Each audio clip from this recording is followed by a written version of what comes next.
साथियों नमस्कार, मैं हूं अरविंद शुक्ला और आज बात करूंगा आरक्षण को लेकर के। साथियों, आरक्षण बहुत ही गंभीर विषय है और बहुत वाद विवाद इस पर होता रहता है। अलग अलग समाज, अलग अलग विचार लोग इस पर रखते हैं। कोई इसका समर्थन करते हैं और कोई विरोध करते हैं। हालांकि समाज में ये होगा ही, जिसे इसका लाभ मिलेगा वो इसका समर्थन करेगा और जो इसका लाभ नहीं उठा पाते हैं वो इसका विरोध करेंगे। तो सबसे जरूरी हो जाता है कि लोग इस पर बोलते हैं। तो आज हम इसे समझने की कोशिश करते हैं कि क्या ये हमारे समाज के लिए जरूरी है, क्या राष्ट्र तौर पर भी जरूरी है, अगर जरूरी है तो किस रूप में जरूरी है, या जो लोग विरोध करते हैं वो किस रूप में करते हैं। तो इसे समझने की कोशिश करते हैं। साथियों, पहले तो इसको समझना पड़ेगा कि आरक्षण की जरूरत पड़ती क्यों है। क्योंकि आरक्षण के जनक के तौर पर अगर किसी को देखा जाता है तो वो डॉक्टर भीमराव अंबेडकर को देखा जाता है कि उन्होंने आरक्षण शुरू किया था। लेकिन आज हम इसके मूल रूप पर बात करेंगे कि भारत में आरक्षण शुरू कहां से होता है और किस रूप में होता है। जिस रूप में आज हमें वास्तव में आरक्षण दिख रहा है, इसका विरोध हो रहा है या समर्थन हो रहा है, अलग विषय है। लेकिन पहले इसके अतीत को, इसके सत्य को जानने का प्रयास करना होगा। आज मैं जिस पर बात करने वाला हूं वहां से पता चलेगा कि आरक्षण किस सोच के साथ देश में लागू किया गया था, इसके पीछे की क्या मंशा थी और ये किस दिशा में आगे जा सकता था या जा रहा है, वो हमें समझना पड़ेगा। ठीक है, इसके ऊपर हम लास्ट में बात करेंगे कि ये सही है और लागू रहना चाहिए या सही नहीं है, इस पर प्रतिबंध होना चाहिए। तो पहले समझने की कोशिश करते हैं। साथियों, देश में जो आरक्षण है वो सिर्फ 1947 के बाद या 1950 में संविधान लागू होता है उसके साथ ही लागू नहीं हुआ था। जब से भारत में अंग्रेज आए हैं उन्होंने सबसे पहले आरक्षण भारत में शुरू कर दिया था। इस पर सोचने समझने की जरूरत है। अधिकतर लोग तो ये मानते हैं कि हर चीज को अंग्रेजों पर थोपा जाता है। तो साथियों, जो भी मैं बात करूंगा वो प्रमाणिक तथ्य पर है। भारत में सबसे पहले अगर बात की जाए तो 1906 में मुस्लिम लीग की स्थापना होती है। ठीक है, और 1909 के आसपास उसे अलग निर्वाचन मंडल की इजाजत दी जाती है, अधिकार दिया जाता है। यानी मुस्लिम लोग एक मुस्लिम व्यक्ति को ही चुनाव करेंगे, है ना, चुनेंगे। और यहीं से एक अलग देश की नींव रखी गई थी। ये कोई अपने आप हुई स्थिति नहीं थी, ये अंग्रेजों के द्वारा सोची समझी रणनीति का परिणाम था।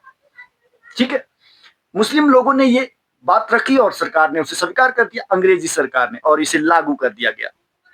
और इसी के साथ 1905 से लेकर 1909-10 के बीच में भारत में बड़े स्तर पर जातीय जनगणनाएं होती है, बड़े स्तर पर चीजों को बारीकी से समझा जाता है और धीरे धीरे इस पर काम शुरू होते हैं, है ना।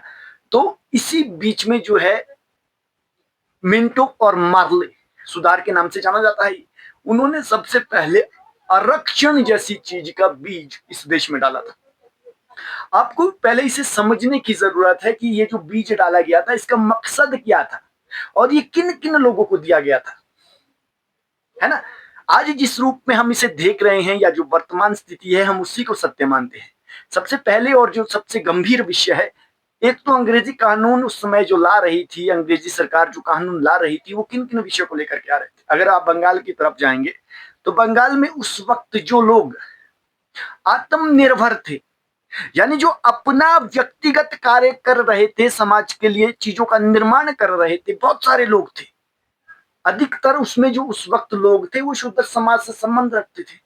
क्योंकि यहाँ पे हमारे जो व्यवस्था है, निर्माण का जितना भी कार्य है, वो चाहे घर बनाने को लेकर के हो, औजार बनाने को लेकर के हो, बर्तन बनाने को लेकर के हो, या कोई भी अलग से अलग चीजें, यानी इंजीनियरिंग का जो भी काम था वो शुद्ध समाज के लोग ही करते थे, बड़े स्तर पर करते थे, है ना।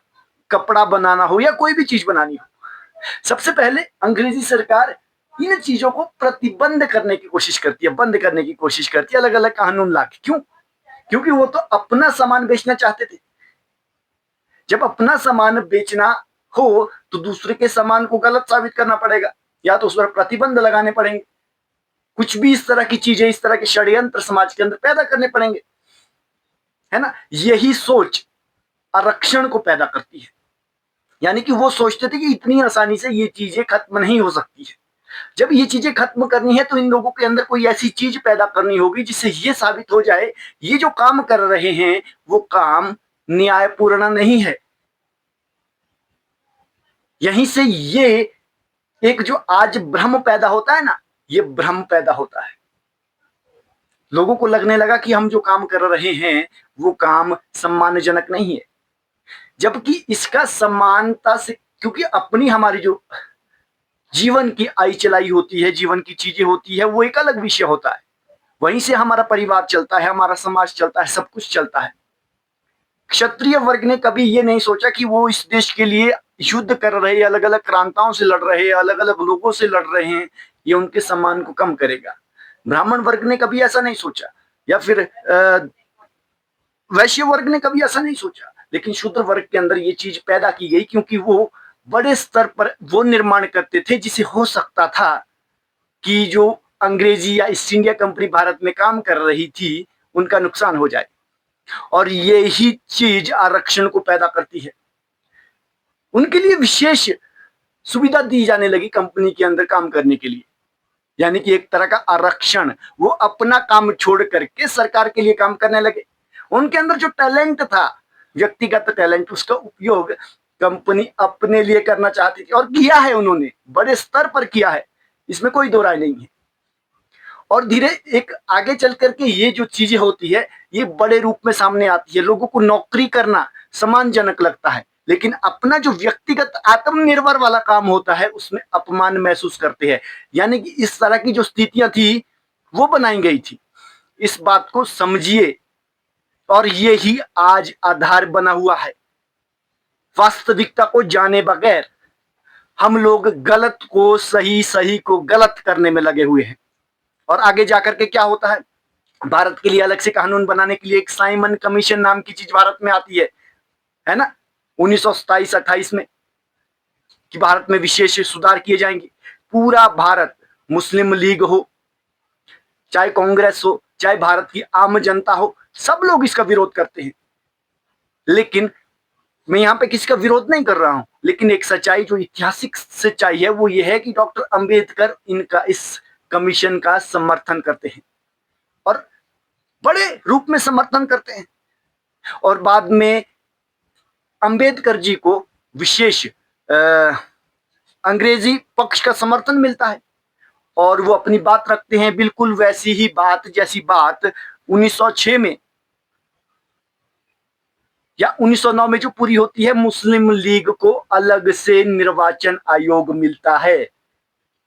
1928-29 में डॉक्टर अंबेडकर इसकी मांग करते हैं, और बिना सोचे समझे अंग्रेज इस पर सहमति देते हैं, और 1932 में ये लागू होता है। अलग लागू तो नहीं होता है, लेकिन इस पर राय बन जाती है। भारत के लिए अलग से निर्वाचन योग, यानी हिंदू समाज के अंदर ही अलग निर्वाचन योग की मांग करते हैं डॉक्टर अंबेडकर, और अंग्रेज इससे सहमत होते हैं। और इसी चीज के लिए 1932 में गांधी जी जो है अनशन पर बैठते हैं 5 से 6 दिन तक। इतिहास उसे पूना पैक्ट के नाम से जानता है। अगर आप पढ़ेंगे तो ये चीज समझने लायक है। तब जाकर के जो अंबेडकर है वो उस पर साइन करते हैं, तब जाकर ये कानून, ये जो व्यवस्था थी अंग्रेजों की, भारत में लागू नहीं होती। अगर ये चीज भारत में लागू हो जाती तो भारत के सिर्फ 2 ही टुकड़े नहीं होते, और भी टुकड़े हो सकते थे। जिस रूप में एक निर्वाचन योग मुस्लिम लीग ने अलग लिया था, धीरे धीरे उनकी अपनी एक रणनीति बन गई, और बाद में अलग देश की डिमांड कर दी, और अंग्रेजों ने उसे स्वीकार भी कर दिया। तो क्या दूसरी तरफ ये चीजें नहीं हो सकती थी? जिन्होंने एक अलग निर्वाचन मंडल की मांग की थी, अंग्रेजों ने दे भी दी थी। इस बात को सोचिए। और इसी स्तर में आरक्षण भारत का एक हिस्सा बन जाता है, क्योंकि यहां पर मैं चीजों को थोड़ा अलग तौर पर समझाने की कोशिश करूंगा। अंग्रेज जो थे वो किसी एक पक्ष के नहीं थे। मुस्लिम लीग से मिलते थे तो मुस्लिम पक्ष के हो जाते थे, हिंदू समाज के जो संगठन थे उनसे मिलते थे तो उनके साथ हो जाते थे, कांग्रेस से मिलते तो कांग्रेस के हो जाते थे, वैसे ही अंबेडकर के संगठनों से मिलते तो उनके हो जाते थे। यानी ये जो फूट डालो शासन करो की नीति थी, ये इसी रूप में काम कर रही थी। समाज के जो अलग अलग तबके थे उनको विभाजित किया जा रहा था, और लोगों को ये लग रहा था, चाहे वो अंबेडकर जी भी हो, वो एक बड़े व्यक्तित्व है, प्रतिष्ठित व्यक्तित्व है, लेकिन कभी हमें क्या होता है कि जब हमारी भलाई की कोई बात करता है तो हमें ये लगता है कि ये हमारे पक्ष की बात कर रहा है, वास्तव में होता क्या है कि उसका जो बड़ा संदर्भ है, हो सकता है वो देश को ही नुकसान करने का प्रयोजन या षड्यंत्र रच रहा हो। लेकिन जब हम अपने व्यक्तिगत स्वार्थ में या अपने कुछ सीमित स्वार्थ में फंस जाते हैं, तो हमारा बड़े दृष्टिकोण का निर्माण नहीं हो पाता है। और यही आज के आरक्षण की सबसे बड़ी जड़ है। मैं आरक्षण का विरोध नहीं कर रहा हूं, लेकिन आरक्षण को अब जरा थोड़ा बारीकी से समझने की कोशिश करते हैं। आरक्षण इसी चीज को लेकर के आगे लागू होता है, और जब आरक्षण लागू होता है देश के अंदर, साथियों इसे समझिए, आरक्षण में बहुत सारी सुविधाएं रखी गई थी कि विशेष लोगों को ही आरक्षण मिलना चाहिए, और मुद्दा रखा गया था कि लोगों के साथ जातिगत भेदभाव होता है। लेकिन संविधान में कहीं भी सत्यता की बात नहीं